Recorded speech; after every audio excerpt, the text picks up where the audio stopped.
Bismillahirrahmanirrahim. Alhamdulillah nahmaduhu wa nasta'inuhu wa nastaghfiruh wa na'udzu billahi min shururi anfusina wa min sayyiati a'malina. May yahdihillahu fala mudilla lahu wa may yudlil fala hadiya lahu. Asyhadu an la ilaha illallah wahdahu la syarika lahu wa asyhadu anna sayyidana Muhammadan abduhu wa rasuluhu wa la nabiyya ba'dah.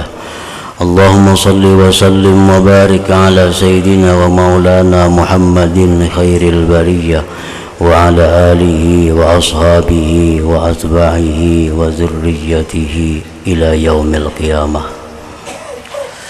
Amma ba'd. Yang kita hormati dan kita cintai para habaib dan para alim ulama, para muhibbin, hadirin hadirat rahimakumullah. Alhamdulillah, syukur yang tak terhingga kehadirat Allah Subhanahu wa taala yang pada malam ini memberikan kita kekuatan, kesehatan, taufik dan hidayah serta inayah sehingga kita dapat berkumpul kembali di majelis yang penuh berkah dan rahmat ini. Salawat dan salam kita haturkan kepada junjungan kita Rasulullah Nabi besar Muhammad sallallahu alaihi wasallam dan kepada seluruh keluarga, para sahabat, zuriat dan pengikut beliau sampai hari kiamat nanti. Para muhibbin rahimakumullah. Wa muslimun, dan riwayat Imam Muslim,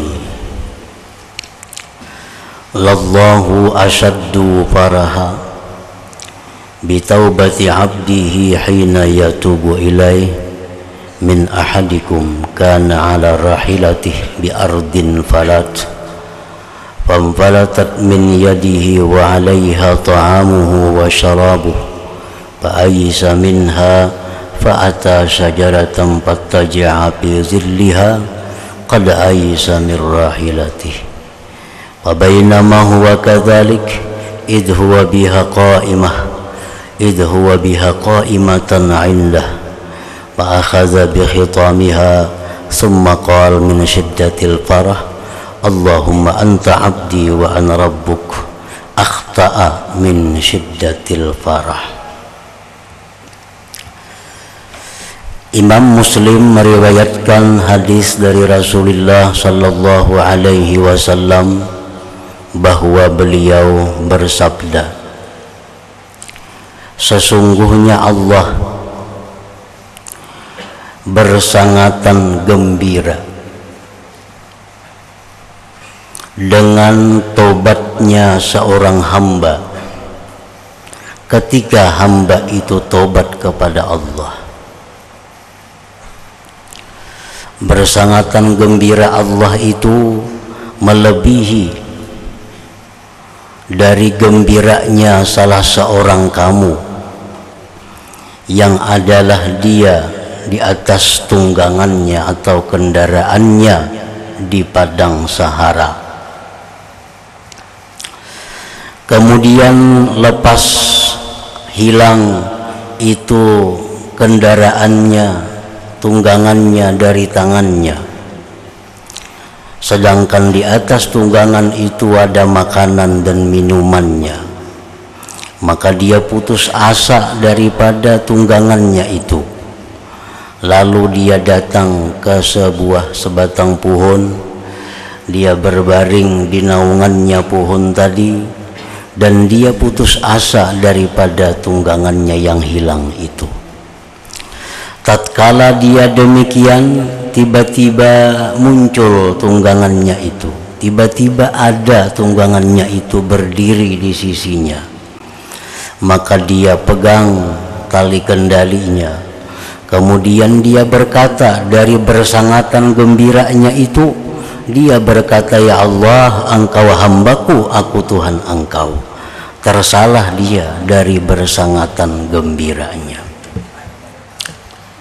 Nah, para muhibbin rahimakumullah, ini Rasulullah sallallahu alaihi wasallam menggambarkan tentang kegembiraan seseorang.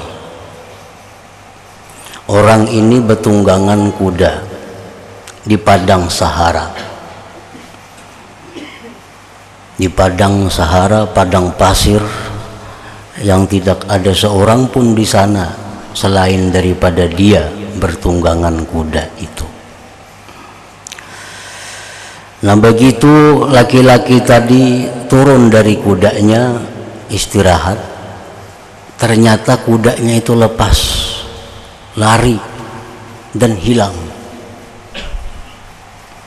Maka di kuda itu semua bahan-bahan bekalnya, di kuda itu makanannya, ada minumannya dan sebagainya. Kesana kemari mencari di padang pasir itu, dia kada bertemu dengan kudanya itu, dan dia sudah putus asa sehingga dia menyimpulkan bahwa kudanya itu tidak akan kembali lagi. Nah, di waktu putus asa itu dia cari pohon untuk bernaung. Bernaunglah di bawah naungan pohon itu.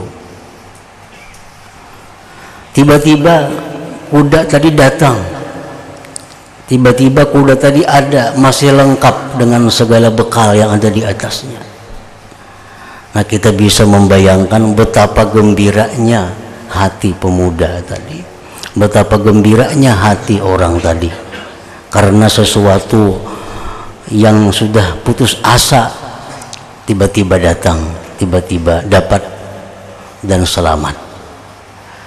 Nah, tentu hatinya sangat gembira. Nah, dibandingkan dengan kegembiraan Allah apabila kita bertobat kepadanya, maka Allah lebih gembira dari orang tadi. Jadi artinya, apabila kita melakukan suatu dosa lalu kita bertobat kepada Allah, maka Allah itu sangat gembira, sangat suka menyambut kedatangan kita yang kembali, yang bertobat kepadanya setelah melakukan perbuatan maksiat atau dosa tadi. Nah, para muhibbin rahimakumullah, apa yang dimaksud dengan bersangatan gembira Allah Ta'ala itu? Apa artinya Allah Ta'ala itu bersangatan gembira bila mana kita bertobat kepadanya? Para ulama menjelaskan maksudnya bahwa Allah bersangatan gembira apabila kita ini tobat kepadanya, artinya adalah bahwa Allah akan memberikan kita ganjaran yang besar. Allah memberikan kepada kita ganjaran pahala yang sangat banyak. Allah memberikan keutamaan-keutamaan yang sangat banyak.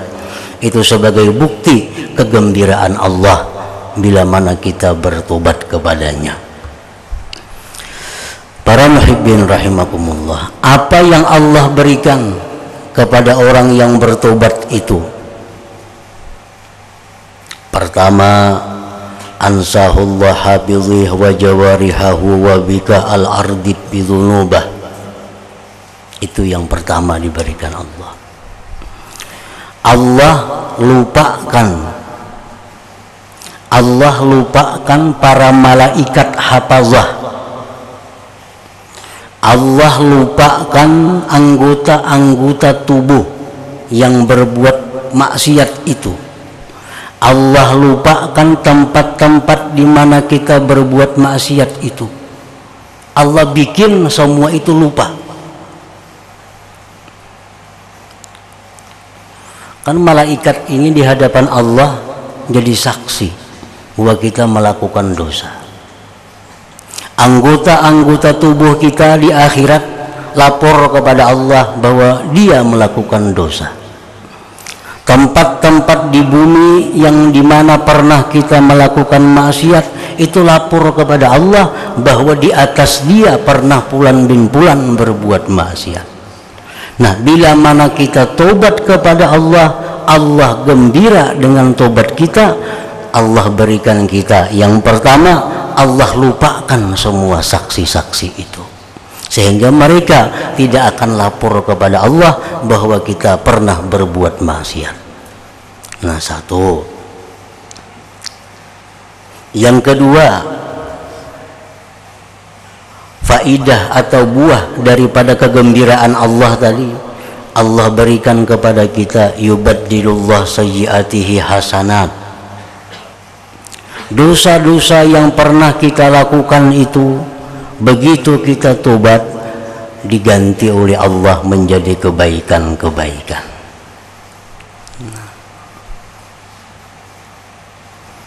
Dosa-dosa yang kita lakukan, banyak dosa yang kita lakukan, begitu kita tobat kepada Allah, itu diganti Allah dengan kebaikan. Nah, itu satu akibat daripada bersangatan gembiranya Allah kepada hamba yang tobat itu. Yang ketiga, ja'alahu habiban ba'da an kana aduwa. Orang yang tobat ini dijadikan Allah kekasih yang dulunya adalah musuh. At-taib habibullah. Orang yang tobat itu adalah habibullah, kekasihnya Allah. Nah, begitu kita tobat, Allah memanggil kita dengan panggilan ya habibi, wahai kekasihku. Yang keempat, ja'alahu naqiyyan minaz dzunub kaman la dzambalah. Allah bersihkan dirinya dari dosa, sama seperti orang yang tidak pernah berbuat dosa kepada Allah.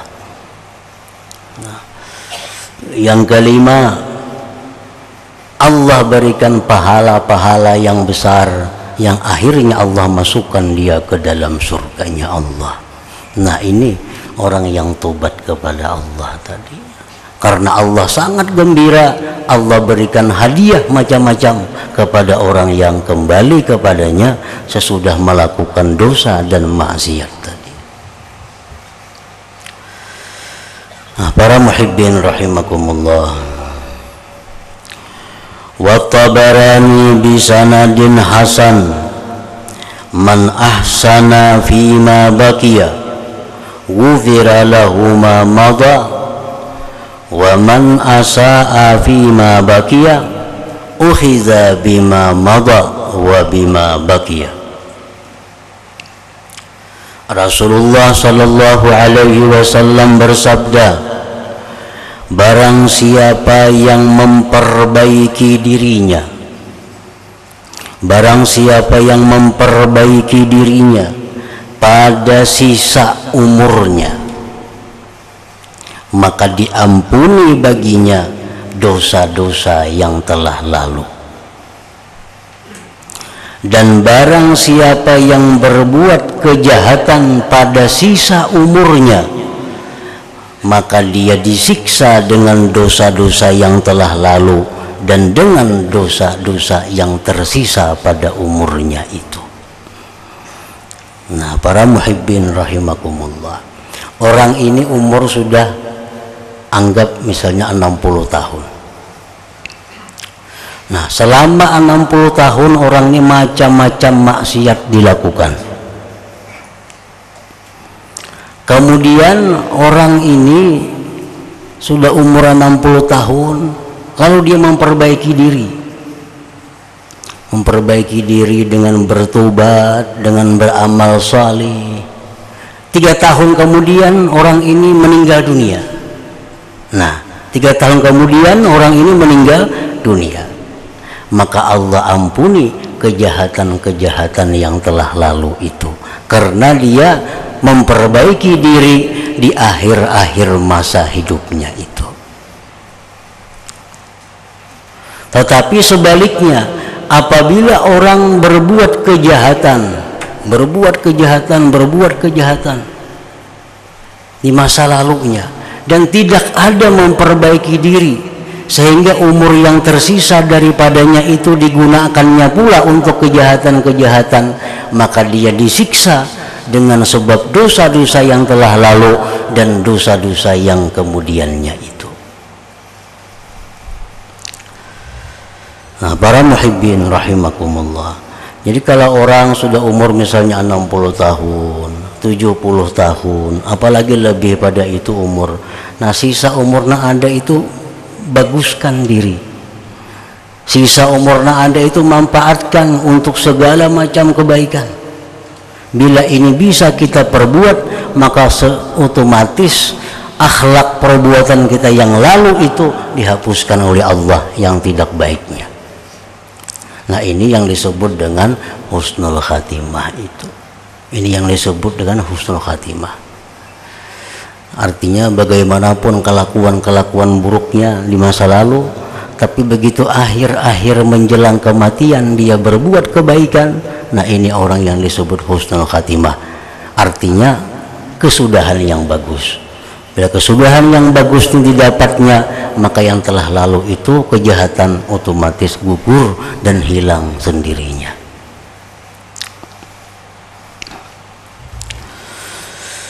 وابن حبان في صحيحه والحاكم وصححه والطبراني بسند رواته ثقات أن معاذ بن جبل أراد سفرا, bahwa Mu'adz bin Jabal sahabat Rasulullah sallallahu alaihi wasallam hendak musafir. Faqala, maka Mu'adz berkata, ya Rasulullah, ausini, berikan ulun pesan, berikan ulun wasiat. Nah, ini adalah merupakan satu sunnah. Orang yang hendak musafir itu disunatkan mendatangi orang-orang saleh. Orang hendak musafir itu disunatkan datang kepada para ulama. Apa datang ke sana? Tujuan yang pertama adalah minta nasihat. Apa-apa yang perlu dilakukan di dalam perjalanan itu. Yang kedua, minta doa kepada mereka itu. Nah, macam Mu'adz hendak musafir, beliau datang dulu kepada Rasulullah sallallahu alaihi wasallam dan beliau minta pesan, minta nasihat. Qala sallallahu alaihi wasallam, lalu Rasulullah bersabda, u'budillah wa la tusyriku bihi syai'a. U'budillah wa la tusyrik bihi syai'a. Wahai Mu'adz, sembahlah Allah dan jangan engkau mensekutukan dengan Allah itu sesuatu. Artinya bahasa kita, wahai Mu'adz, jaga iman tauhid engkau. Karena waktu musafir ini banyak yang dilihat, banyak yang dirasa, banyak yang didengar. Mungkin ada hal-hal yang bisa mengganggu akidah, yang mengganggu keimanan kita. Maka Nabi kita berpesan, jaga iman engkau kepada Allah. Qala ya Rasulullah zidni. Nah, ujar Mu'adz, wahai Rasulullah, tambahi pang lagi nasihatnya apa? Tambahi lagi. Qala Rasulullah sallallahu alaihi wasallam bersabda, iza asa'ta fa ahsin.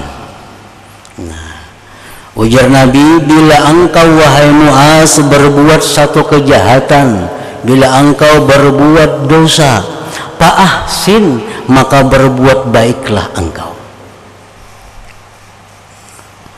Wal tuhassin khuluqak, hendaklah engkau perbaiki budi pekerti akhlak engkau. Wa Tirmidzi wa sahahahu, ittaqillah haitsu ma kunta wa atbi'is sayyi'atal hasanata tamhuha wa khaliqin nas bi khuluqin hasan. Ujar Nabi, takwalah engkau kepada Allah wahai Mu'adz, sekira-kira dimanapun engkau berada, baik di kampung, baik di jalan, baik di tempat tujuan musafir, takwalah kepada Allah.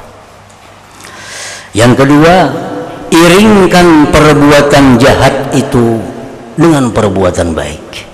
Niscaya perbuatan baik itu menghapus perbuatan jahat. Dan berakhlaklah engkau kepada manusia bi khuluqin hasan, dengan akhlak yang baik.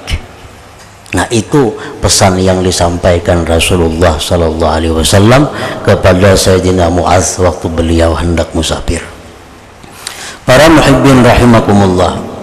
Jadi hadis ini memberikan petunjuk kepada kita secara umum bahwa apabila kita melakukan satu dosa, maka segeralah iringi dengan perbuatan baik. Perbuatan baik itu macam-macam. Yang pasti dulu adalah tobat. Setelah berbuat kejahatan, maka iringkan dengan tobat dan perbuatan-perbuatan baik yang lain. Karena itu menghapuskan dosa yang kita perbuat tadi. Nah, artinya apa di sini? Bahwa Nabi kita, beliau tidak mengatakan jangan berbuat dosa, karena hal itu kadang mungkin dilakukan bagi seorang manusia yang tidak maksum, yang tidak terpelihara. Setiap manusia itu pasti ada memperbuat dosa, tetapi yang diperintahkan oleh Nabi adalah bukannya jangan berbuat dosa, tapi Nabi kita perintah bila engkau berbuat dosa maka iringkan dengan perbuatan baik, karena perbuatan baik itu menghapuskan dosa, ujar Nabi sallallahu alaihi wasallam. Dan lagi ditambah oleh Rasulullah bahwa engkau berakhlak kepada manusia dengan akhlak yang baik. Karena akhlak yang baik ini adalah merupakan sesuatu perbuatan yang sangat berguna untuk menghapuskan dosa.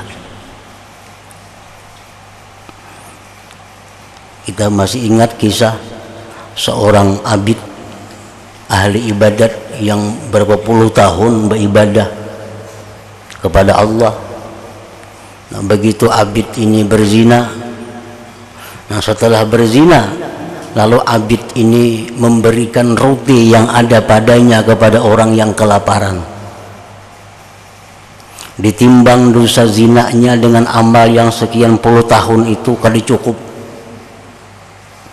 Tetapi sedekah roti kepada orang yang membutuhkan itu yang bisa mengalahkan dosanya zina itu. Nah, memberikan roti kepada orang yang memerlukan itu adalah bagian daripada akhlak yang baik. Nah, makanya jar Nabi tadi, bila engkau berbuat dosa maka iringkanlah dosa itu dengan perbuatan baik seperti tobat, istighfar, salawat dan sebagainya, dan lagi berakhlaklah kamu dengan akhlak yang baik.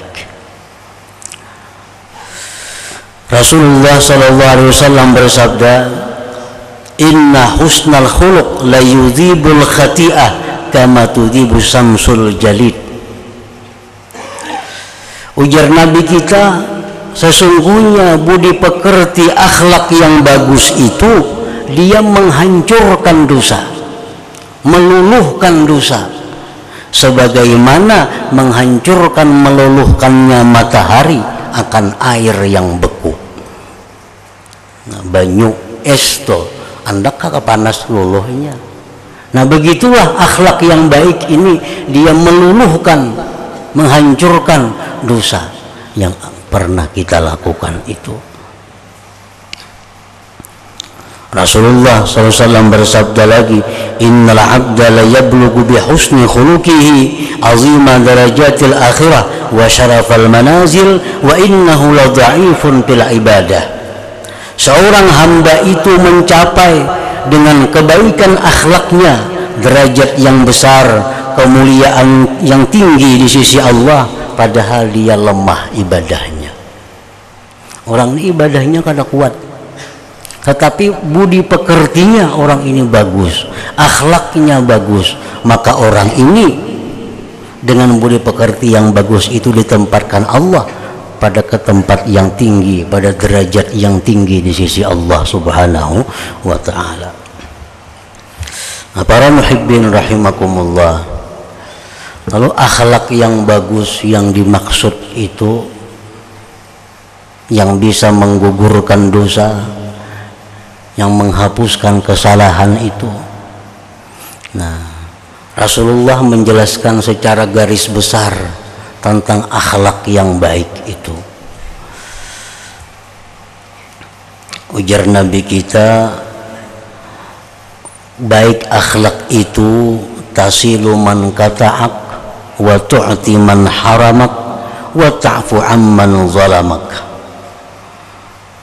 Tasilu man kata'aka wa tu'ti man haramaka wa ta'fu amman zalamak. Itu dasar daripada akhlak yang baik, pokok akhlak yang baik. Menghubungi orang yang tidak pernah menghubungi engkau. Kita ada bisi kawan, ada bisi keluarga yang jauh dari kita, yang kada pernah menghubungi kita, kada pernah menghubungi lewat surat, lewat apa, kada pernah. Nah, kita hubungi mereka itu. Satu, itu akhlak yang baik. Yang kedua, wa tu'tiya man haramak, memberi orang yang tidak memberi engkau. Kada usah memberi kita ba'aruhan, kada usah ma'atari. Nah, kalau kita ba'aruhan, atari. Atari. Kada usah memberi kita, bila ada kelebihan rezeki, kada pernah memberi kita. Nah, kita ada lebihan rezeki, berikan kepadanya. Nah, itu adalah baik akhlak. Yang ketiga, ujar Nabi, engkau maafkan orang yang menzalim engkau. Kada perlu menunggu minta maaf. Nah, orang ada, kita dengar ada orang menggibah kita, sudah kita maafkannya. Ada orang kita dengar memfitnah kita maafkannya, kada perlu menunggu inya minta maaf. Nah, ini budi pekerti yang baik, akhlak yang baik. Itu yang seperti itulah yang menghapuskan dosa kita, yang meluluhkan dosa kita. Kalau ada orang misalnya menggibah kita, menganiaya kita, kalau kita maafkan mereka itu, maka sangat banyak, tidak sedikit dosa yang gugur di tubuh kita. Kita mendengar ada si anu nyambat pian ini, aku maafkan. Nah, itu lebih baik daripada istighfar yang kita baca. Karena yang kita pakai itu adalah merupakan akhlakullahul a'zam, akhlak Allah yang besar. Nah, para muhibbin rahimakumullah, 3 perkara itu pokok daripada akhlak yang baik. Nah, cabang-cabangnya pemurah ke cabang-cabangnya. Kalau kita memberi kepada orang yang memberi kita, itu biasa aja. Beberian itu biasa sudah.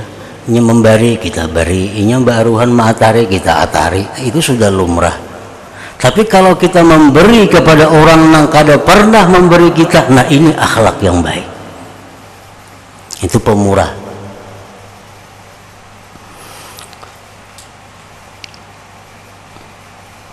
Itu cabang daripada akhlak yang baik. Apalagi cabang daripada akhlak yang baik itu la fadza. Nah, tidak kasar tutur katanya. Tidak kasar tutur katanya. Nah, kalau ada keluar artinya di mulutnya itu satu ucapan-ucapan yang menyakiti hati orang. Ucapan yang kasar.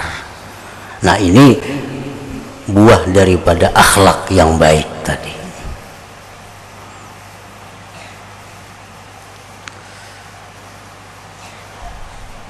Termasuk dalam golongan akhlak yang baik itu adalah la yuhibbul jidal. Dia tidak suka berdebat. Nah, orang yang akhlaknya baik itu dia kada suka bertengkar, kada suka berdebat, kada suka bakakarasan. Kada suka berdebat. Rasulullah telah menyatakan bahwa man tarakal mira wa huwa muhik bunyalahu baitun fi a'lal jannah. Orang yang meninggalkan berdebat bahwa kekerasan itu padahal dia benar tapi dia tinggalkan, maka dia dibangunkan rumah di atas surga. Berdebat bahwa ada kekaruan, kekerasan. Padahal seorang ini bujur, ada nama mengarasi, ya sudah. Bukan masalah agama, bukan masalah untung rugi, masalah pandiran nang kada kekaruan, nang kada ada manfaatnya, kekerasan, bahualan. Nah, kalau kita punya akhlak yang baik, tinggalkan perdebatan itu. Dan meninggalkan perdebatan itu bukan sia-sia. Allah akan memberi kita suatu hadiah rumah di atas surga. Jikalau kita meninggalkan perdebatan itu. Contoh perdebatan yang kada ada manfaatnya, yang bila kita tinggalkan kita dapat pahala yang besar dan bagian akhlak yang baik yang kita dapat. Umpamanya berselisih bahwa dalam masalah pembicaraan kawanan apa, umpamanya menjadi kita amun mulai sini kita ke Samarinda itu 7 jam hanya sampai. Untuk kawan kita ada sampai paling 5 jam. Nah, ayo 5 jam apa juga. Kan usah dikarasi lagi. Bila dikarasi berdebat ngarannya. Nah, itu contoh jidal. Kan usah disambung lagi. Jakarta bakal sampai 7 jam 5 jam aja. Bakal aku sudah merasai 7 jam malawani ngarannya itu. Kada usah dilawani. Jadi 3 jam aja ayo ada bapak juga 3 jam. Dikarasi kada ada untungnya. Apa? Nah, perdebatan nangka itu ada hal-hal kecil, tapi bila kita tinggalkan itu, kita meninggalkan itu, diberi Allah rumah di atas surga yang tinggi. Kenapa? Karena itu adalah merupakan budi pekerti yang baik, akhlak yang baik tadi. Wa khaliqin nas bi khuluqin hasan, dan berakhlaklah engkau dengan manusia dengan akhlak yang baik. Akhlak yang baik, akhlak yang sempurna itu adalah akhlak yang dimiliki Rasulullah sallallahu alaihi wasallam. Nah, kita disuruh meniru akhlak beliau itu, seberapa persen kita bisa mengikuti akhlak baik beliau. Kalau 100% kada mungkin. Yang penting kita disebut oleh kebanyakan manusia bahwa kita punya akhlak yang baik. Nah, orang menilai belajar orang baik itu baik, belajar orang itu kada baik, nah kita kada baik. Secara sempurna kita kada akan bisa berakhlak yang baik itu, karena itu hanya Rasulullah sallallahu alaihi wasallam. Cuma kita usahakan, kita perbaiki akhlak kita, minimal jangan sampai kita ini disebut orang berakhlak yang kada baik, itu aja. Jangan sampai disebut orang kita ini kikir, jangan sampai. Jangan sampai kita disebut orang penyinggungan, jangan. Jangan sampai kita disebut orang panyarikan, jangan. Jangan sampai disebut orang ngalih diurus, jangan. Itu contoh-contoh akhlak yang kada baik. Nah,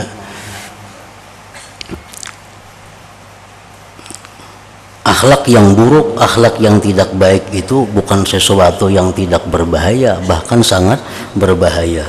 Rasulullah bersabda, innal abda la yablughu min su'i khuluqihi asfala darki jahannam.